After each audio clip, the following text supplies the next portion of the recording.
Homélie du Père Gilbert Adam sur l'Évangile selon saint Jean, chapitre 1, versets 1 à 18. Au commencement était le Verbe, et le Verbe était auprès de Dieu, et le Verbe était Dieu.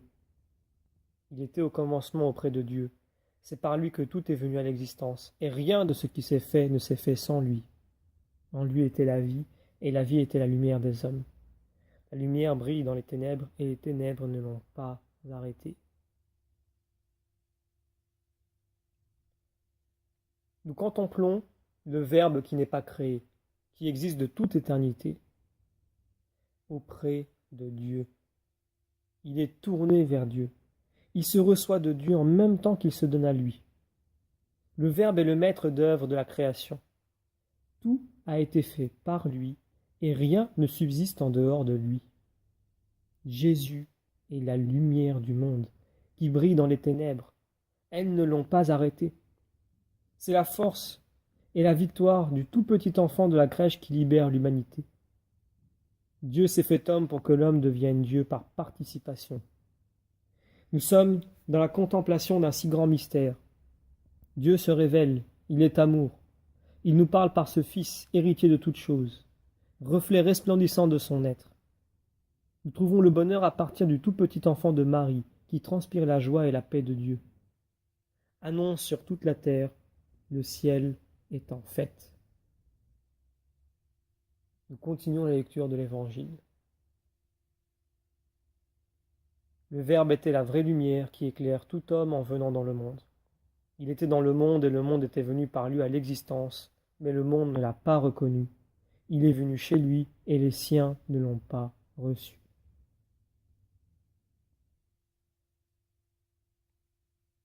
Le Verbe est venu dans la chair. Le Fils unique est la gloire du Père. Le Verbe, qui existe depuis toujours et par qui tout subsiste, est entré dans l'histoire des hommes. Lui, le Fils unique, il a pris notre chair, et nous avons vu sa gloire, la gloire qu'il tient de son Père. La parole de Dieu a retenti. À la crèche, les bergers voient Jésus avec Marie et Joseph. Le secret de Jésus se propage maintenant dans l'Église. Les messagers annoncent la bonne nouvelle du Seigneur, venu chez les siens. Quelle que soit notre race, notre appartenance sociale, nous pouvons rejoindre l'enfant Dieu de Noël. Dieu met son plaisir avec les enfants des hommes. Il trouve là son bonheur. Il est au plus intime de notre vie.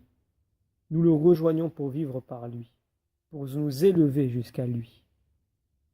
De la crèche au crucifixion, il est déjà offert en sacrifice d'amour. Celui qui est né dans un mangeoire devient le pain de vie. Terminons la lecture de l'Évangile. Mais à tous ceux qui l'ont reçu, il a donné de pouvoir devenir enfants de Dieu, eux qui croient en son nom. Ils ne sont pas nés du sang, ni d'une volonté charnelle, ni d'une volonté d'homme, ils sont nés de Dieu. Et le Verbe s'est fait chair, il a habité parmi nous. Et nous avons vu sa gloire, la gloire qu'il tient de son Père comme Fils unique, plein de grâce et de vérité. En Jésus, le Christ, Dieu a livré à l'humanité la plénitude de sa grâce. Le Père s'est fait connaître pour que nous découvrions son visage. La création est saisie et transfigurée par celui qui est à l'origine de tout. Nous reconnaissions en chaque être humain la lumière divine. Qu'ils sont beaux les pieds de ceux qui annoncent la bonne nouvelle, les messagers de paix. Nous devenons les messagers de Jésus après l'avoir contemplé sur la terre.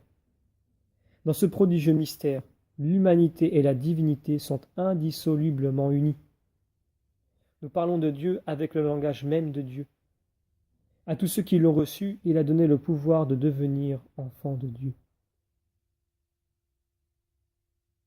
Nous demandons à Marie la grâce de cheminer avec nous et de nous donner de renaître en Jésus.